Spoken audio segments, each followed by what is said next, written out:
Hi, welcome to our pre-calculus. Topic today is verifying a trigonometric identity, problem type 3.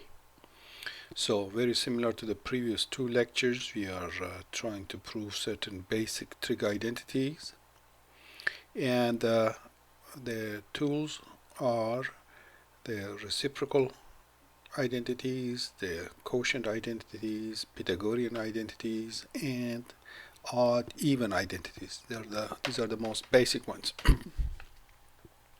So in each case of these problems, you see a statement. We said identity means an equality that is true for all the possible values of the variables. So we want to show that these two sides are equal to each other for all applicable x's.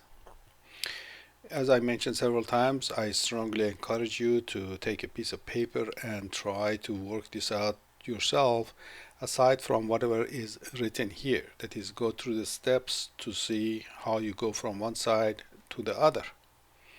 And then come and compare your steps with what you see here. That's the best way to learn the identities. Here, this is designed by the use of a digital platform that we have available, and it's more or less like a multiple choice steps. However, you're going to do a lot better for yourself if you do pencil and paper. Okay, we start from one side and go to the other. In almost all of these exercises, we take the left hand side, modify it gradually until it looks like the right hand side. So here we compare these two. We see that what is changing is this cosecant square of x minus 1 is being replaced by cotangent square of x. Is that right? The other item is staying as it was. What item, which identity does that? That was, of course, our Pythagorean identity. Remember that in the list of Pythagorean identities we had.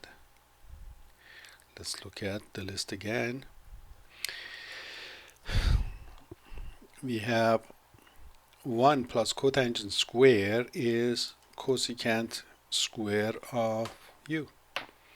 So if I take this 1 to the right hand side, it's going to read cotangent square of u is cosecant square of u minus 1.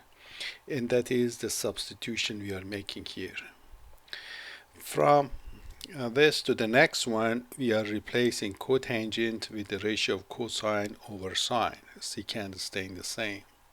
So what is that? That's the quotient identity.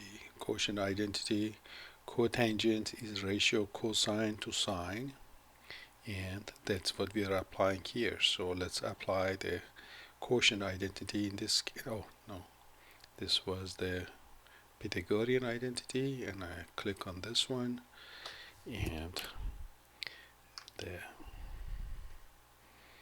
so that's the quotient identity. Next, instead of secant, this is writing 1 over cosine of x. That's of course the reciprocal identity. Next, we are going to have what transformation happens from here to here. You notice sine square stays as it was. You had a cosine square here and a cosine here. You are canceling one cosine to get that. That's of course just plain algebra, so we just use algebra. Next is separating this as a product of two fractions. So cosine over sine square, we are separating as a cosine over sine and 1 over sine. That's of course also algebra. We are not applying any trig identity. Cosine over sine is same as cotangent, and that is an example of quotient identity. And 1 over sine is same as cosecant. That's a reciprocal identity. So we say reciprocal. Now let's see if we are all correct or if we have made a mistake. It looks like we had taken a correct step. Let's try another one. Okay, again, here's another example. It's not as long as the previous one. Again, let me see if I can convince you. Take a piece of paper and work this out yourself. Go from left to right, or from right to left, or take both of them, bring them to a middle ground, show both of them are equal to a third item. But this parentheses replaced by cotangent square. We just saw that. That's an example of Pythagorean identity. So let's click on that. Cotangent being equal to this ratio, that is the quotient identity. So secant is being 1 over cosine. That is reciprocal identity. The simplification very similar to what we had last time. One cosine here cancel out. That should be just algebra. And instead of 1 over sine square, we are writing cosecant square. And what is that? That's an example of this reciprocal, that 1 over, in the reciprocal we have 1 over sine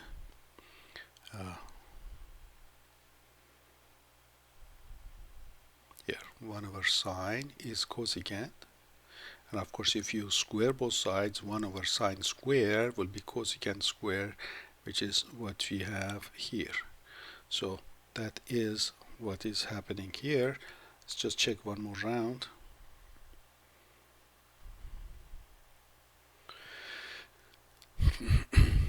So 1 minus sine squared being replaced by cosine square, and that is the basic Pythagorean. So that would be our Pythagorean example.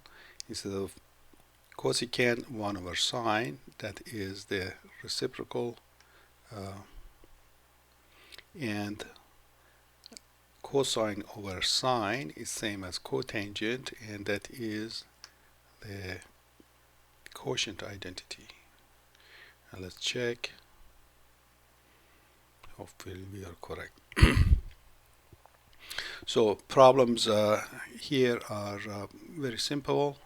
I expect you to be able to go through any of these things under 30 seconds because the steps are provided for you, and you are just choosing the name of the identity that's being applied here. Let me recommend one more time. Do this thing on paper, pencil, by yourself, and then come and compare what you have here.